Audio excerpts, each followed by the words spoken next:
Maayong buntag sa tanan ug karon atong tun-an sa insaktong pag-grafting sa durian. Ang gamiton sa pag-grafting, knife or blade, cellophane, seedling o sayon.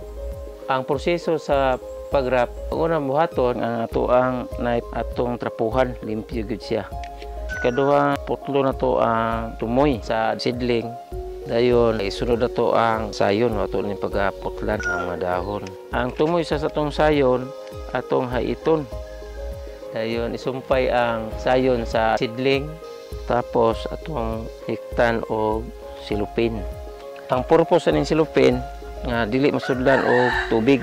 So ingana ang paghikot, hugot gyud pud siya, dili siya masudlan og tubig. Pagkahuman og hikot, ato siya pagkasalutan og silupin para proteksyon sa number 1 init ug ulan.